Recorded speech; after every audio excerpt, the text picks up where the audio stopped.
tells me it's time for this. We present I'm Sorry I Haven't a Clue, the antidote to panel games.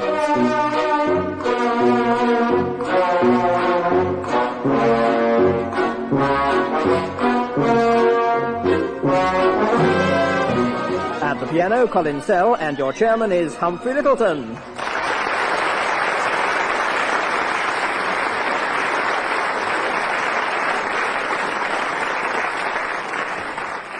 Hello and welcome once again to I'm Sorry I Haven't a Clue. And if you've never heard the programme before, then you may hear one or two new jokes. If you have heard the programme before, then you'll need no further cue to turn off your radio. Our teams, as always, have come through snow, fog and the pub in order to get here, and they are Willie Rushton and Tim Brooke-Taylor.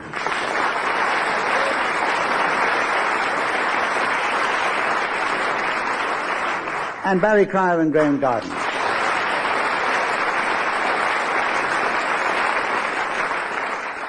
And if anyone plays the piano in the next half hour, it'll probably be Colin.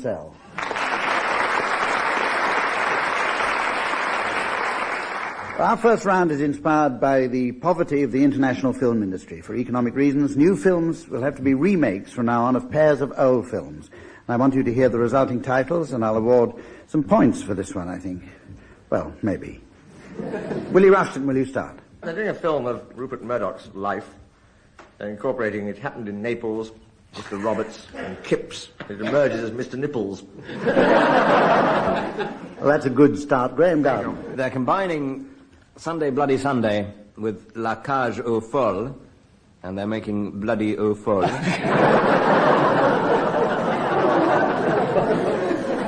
Tim Brooke-Taylor. The producers of Raging Bull have got together producers of Poor Cow to produce a load of bullocks. Funny you should mention that, actually, because I just heard that the producers of Raging Bull had combined the picture with Scandal Sheet.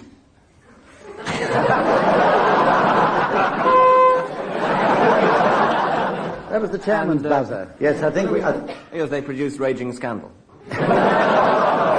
It's your turn, Barry. The producers of Green Ice, Grease, and The Blob are producing a new film called I Must Get This Fridge Defrosted.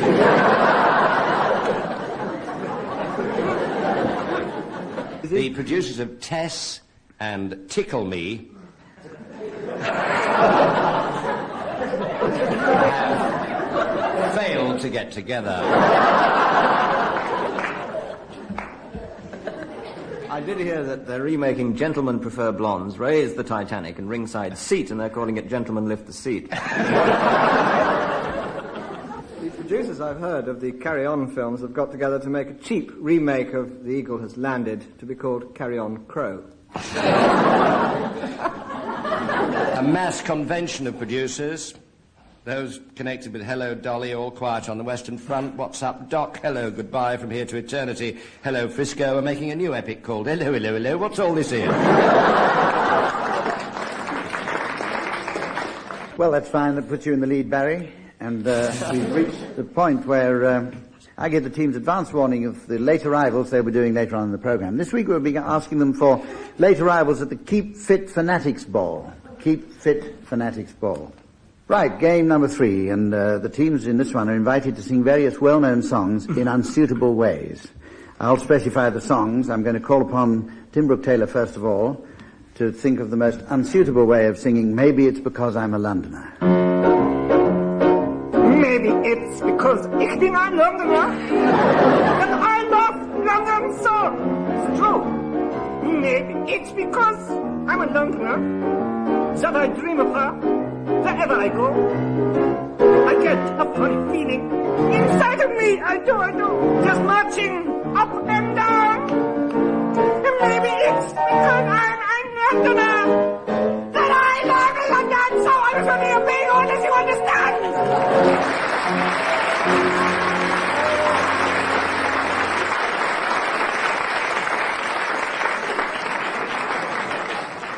Very good, Tim. Barry, will you sing in the most unsuitable way you can think of, I Feel Pretty? That's a pretty... I Feel Pretty, sung by Orson Welles. I feel pretty, oh so pretty. I feel pretty and witty and bright. And I pity any girl who isn't me tonight.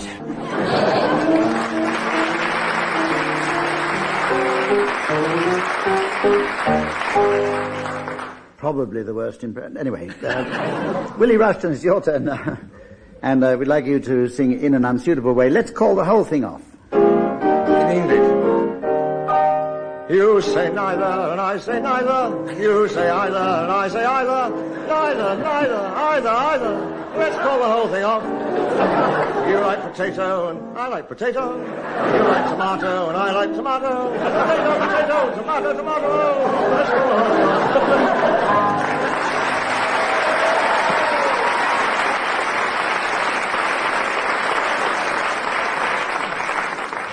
Right, Graeme, with quite a bit to catch up, will you sing In an Unsuitable Way, I Talk to the Trees? Song that fell off the back of a Peter lorry. I talk to the trees,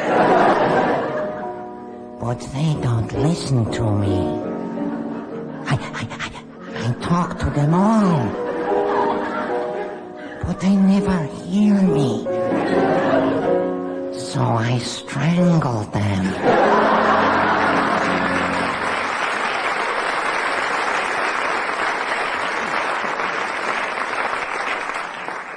Fine, well that puts them in the lead, and we move on to a game which will fruitfully occupy the next 45 minutes, which is a game called Sound Charades, using only the immense versatility of their voices, which you've already heard. Each team will in turn give us a charade of a play, film, book, or whatever, and the other team will then have to guess what it is, or why they bothered to do it in the first place. A mystery voice will tell you what it is at home, and we have our computer here in the studio, on which it will be flashed up. In digital chalk. And the first charade is going to be done by Graeme, Garden and Barry Cryer. The voice will now tell you, listening at home, the charade which they're going to do. Dirty Harry. Right, here we go. Hello, folks. Not funny, Mr. Seacombe. Going with the wind.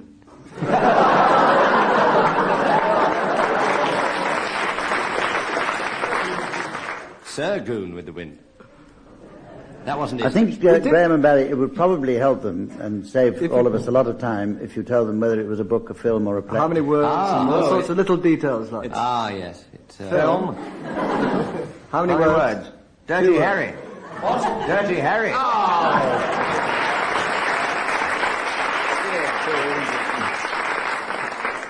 Right, that's one up to you then. And we have a charade now from Willie and Tim. Here it is for those of you listening at home. The postman always rings twice. This is a short title. Now, we'll observe the formalities this time. Tim and Willie, will you tell them whether it's a film, a play, or book, or what? And how many words? Book and a film. 5 words. And we'll do them all together. Down, boy. Down. Okay, get off my leg. Get off. How do you suppose you're able to keep it up? Get off.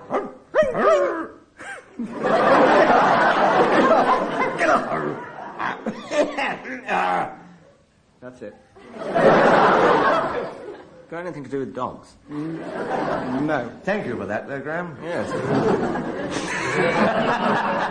But I can't work out what Willie was doing. Well, it's natural for a dog. The dogs of war. Dogs of that's war. what- The dogs of war 2. It's nothing to do with dogs as such. Quick, resume. Woof. Rough. Get down. Ring, get down. Ring, get down. Ring. We never got that first time round. Yeah, we were out when that rang first time. Ring. The postman always rings twice.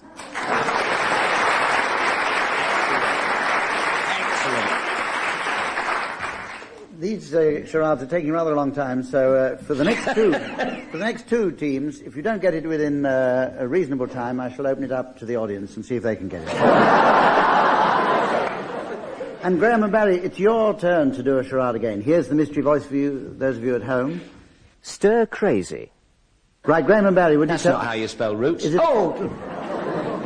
it's a film, is it? Yes, it's a film, and it's 2 words. Right. 2 words. Oh, Rage, stop it. Get on my nerves. Leave that cup of tea alone, Reg. You're obsessed. Reg, it's only a cup of tea. Drink it. Put your bloody spoon down.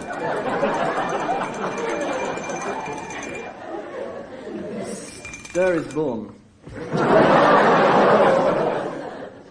Stir crazy.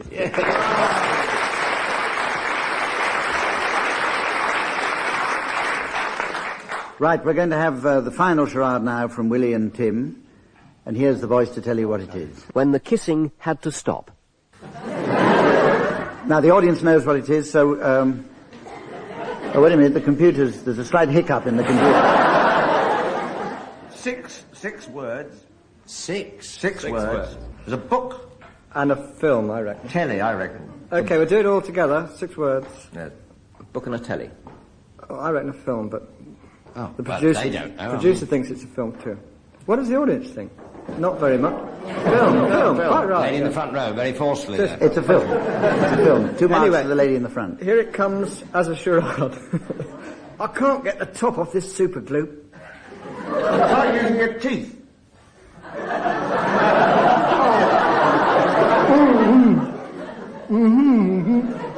Your lips are sealed. I really think that's funny. That's it. How Six gripping. words. Now then, Graeme and Barry, how about that? The dentures of Dick Turpin. Stuck. Mouth stuck. When the mouth's stuck there, I mean, apart from being a great name for a movie, I mean, it's actually on the way. Easy on the It's not rolling oscillation. towards it. Quite clearly not deep throat. Which we're selling in the foyer. I wish Give we you a could bit of see help, Barry and Graeme. yes. They did have a more explicit mime for this one, but we decided it wasn't suitable for radio. Is it visual or dirty or both? That's a great help. Does kissing come into the title? Yes. When the kissing had to stop.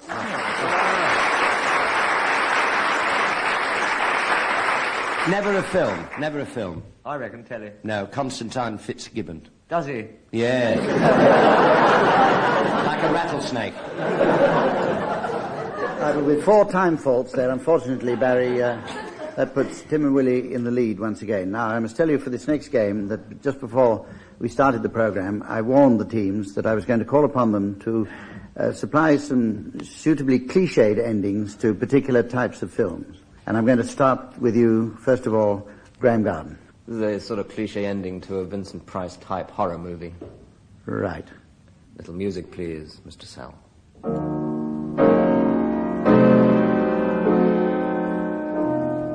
My sister can rest in peace now.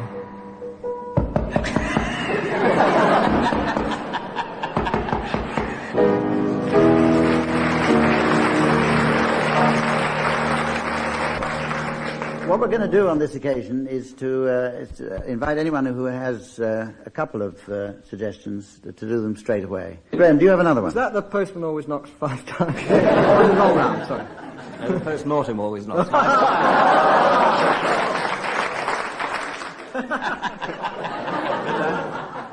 I don't think I'll push my luck with another, no. Right, Graeme, would you stop gathering supplementary marks and go on? Give us your second suggestion. Oh, the second suggestion, you want one, do you? All right, the end of early 1930s romantic drama as they sail off into the sunset. Oh, darling, my love for you, it's like the name on that lifebelt behind you. It's Titanic.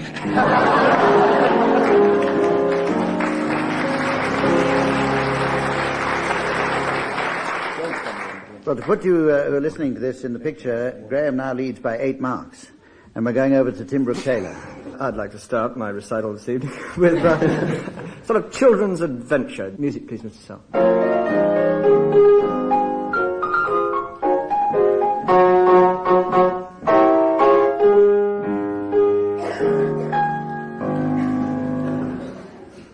That was it, was it? Gee, I think I'll stick to fishing for tiddlers, not man-eating slugs. What do you think, Timmy? Woof, woof. Everyone laughs. Ha ha ha ha ha! Music up and out.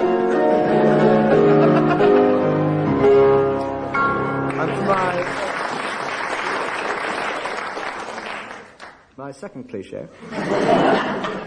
This is, in fact, every single French film I've ever seen.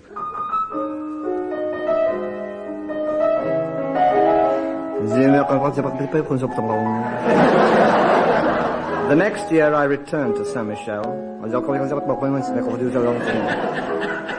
But Marie had gone, and with her, my childhood. If you know what I mean.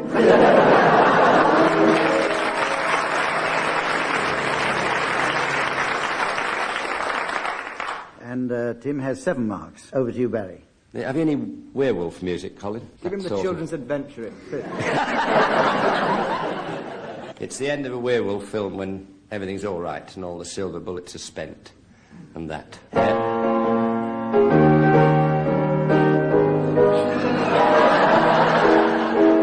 Maybe you're werewolf. It's hard to believe, Jeff, that Harry was the werewolf all the time. Jeff?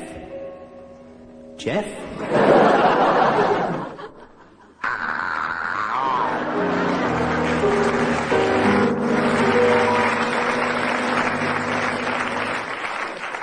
Yes. Oh, well, I'll keep in the same jagged vein with one of those demonic films. The end of a demonic film.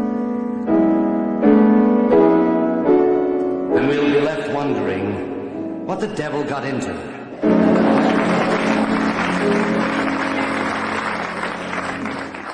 Yeah, I'll give you 10 marks for that, Barry. And Willie, now, how about yours? Yes, I just have something cliche-ridden. I agree. Inspector, there's just one thing I don't understand. Why are they playing that music?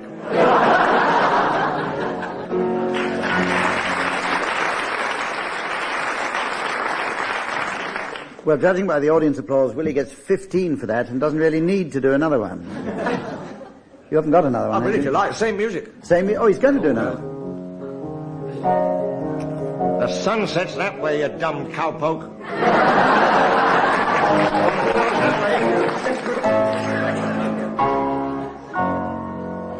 So that's 7 marks for you, Willie. And 24 marks for Colin Sell at the piano. Right. A lot of work with children's adventure films, I'll tell you. We're going to have a game now which we haven't played before, and after this I doubt whether we shall play it again. It's called the Bang Bang Relay, and there's a bit of action in this one. Each player has a small paper bag under his seat. When I sound my buzzer, the first member of each team, which in this case will be Graeme Garden and Tim Brooke-Taylor, jumps up, dashes round his partner and back to his place. Hump, do I get a little handicap here? Further to go. I didn't know the paper bags were for that. Graeme Garden will be weighted in this one. Anyway, you have to jump up, chaps, dash round your partner and back to your place. And then you sit down, pick up your paper bag, blow it up, and then burst it by hitting it hard with the hand. The bursting of the bag is the signal for the second player to start, and he repeats the same performance. The bursting of his bag is the signal that the team has completed the course, and the first team to finish will be docked quite a few marks. Except February, which has 29. I hope you understand, Graeme and Tim, what you have to do. Right, well, I'll put my fingers in my ears and start. Sit down, Tim. We have a false start. Incidentally, for those of you listening at home, you won't be left out of it. I shall give you a running commentary on what's happening. And will you please start now?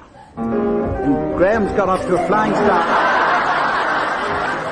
And stolen Tim Brooke-Taylor's paper bag, thrown it away. One bag there, burst by Tim Brooke-Taylor. Now Willie Rushton has to run. One by Graeme Garden. Barry Fly's now off, but Willie Rushton stopped to blow up his bag.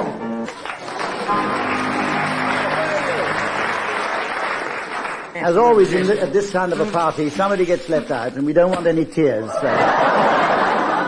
We've allowed Barry Cryer to burst his bag, which he failed to do. There is a nurse in attendance. So the winners there were Tim Brooke-Taylor and Willie Rushton, for whom the audience will now rise in acclaim.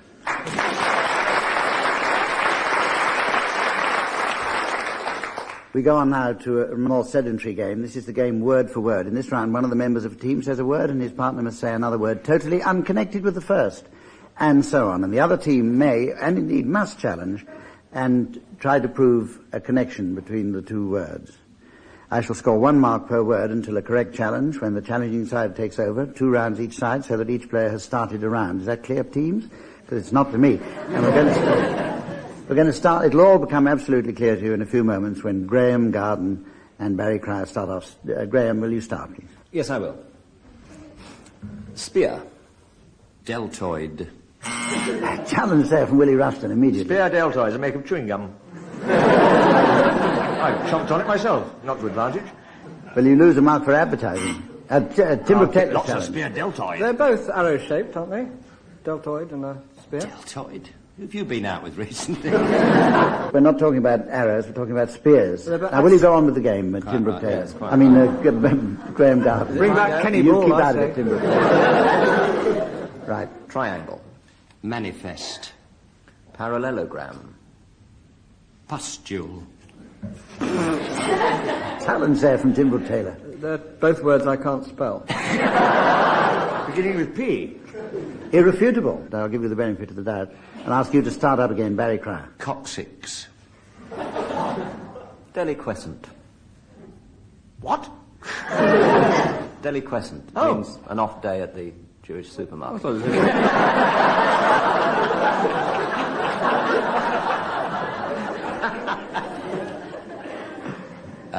Retrograde. Expunge. Challenge there from Willie Rushton. If you have an expunge, it's got to be retrograde. That's a retrograde sponge or an expunge. A very good challenge, and as we're running out of time, will you take it up quickly now, Willie Rushton? Elbow. Wallet. Trunk. Basket. Froth. Microphone. Mother. Exit. Didgeridoo. Blackboard. Pocket. Curtain. Sock. Bucket. Light. Exit. Challenge there, thank goodness, from Graeme Garden. There's a light over the exit, which is... And I'm sorry I shouldn't have drawn the attention of the audience to it, because they're now getting up. Well, it's not the late exit so much as the late arrivals that we're going on to do now, with Oh, the teams subtle absolutely late. level pegging, like a and the well-oiled tension is machine. at its height. I'm going to ask them all to provide the announcements for late arrivals at the Keep Fit Fanatics Ball. Mr. and Mrs. Texpander and their charming boy, Jess Texpander. Almost first through the doors, as always. Will you welcome, please, Gymnasium and Solarium. Will you welcome, please? Oh, I was just about to say one. Very rare, this. Shut up for a moment. Here come the Diff I Jog 100 Yards and their son who goes on introducing himself as I'm Roger Diff I Jog 100 Yards. Who seem to be engaged in conversation with the family all the way from India, Mr. and Mrs. Ging Nakadim, and their son, Joging Nakadim. And over there, another couple of joggers. Oh, no, it's Racco Welch. Would you welcome, please, Mr. and Mrs. Ontelbars and their son, Horace Ontelbars. Oh, yes. And will you welcome, please, the East German gymnasts, Mr. and Mrs. Inghorst and their son, Volt Inghorst. And over there, Mr. and Mrs. Rickbars and their son, Met. I can't see him now, but I'm sure I saw Met Rickbars. Also from the same country, Mr. and Mrs. On Your Hips and their son, Hans On Your Hips. Closely followed by R.M. Stretch and his niece Ben. Mr. and Mrs. De Muscle and their son, Paul De Muscle. Sharon Davis with her Daley Thompson, but I'm not one to talk.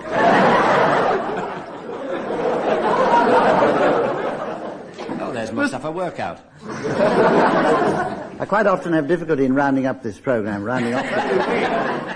So what I'm going to do is, that the next time the audience applauds a late arrival vociferously, we shall close the programme. Mr. and Mrs. Smith.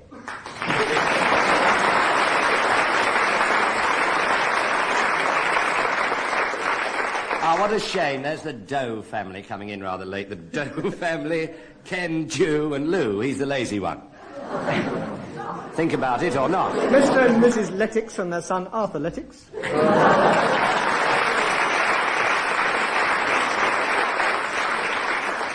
At which point I'm going to step in on the audience's behalf and say that we've come to the end of our programme this week. Join us again next time. Until then, goodbye now.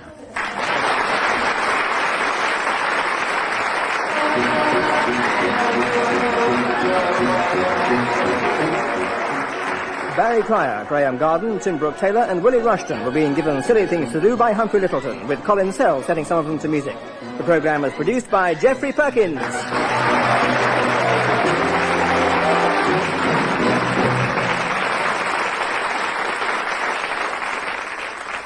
And as we just heard, rumour has it that they'll be doing some more equally silly things at the same time next week.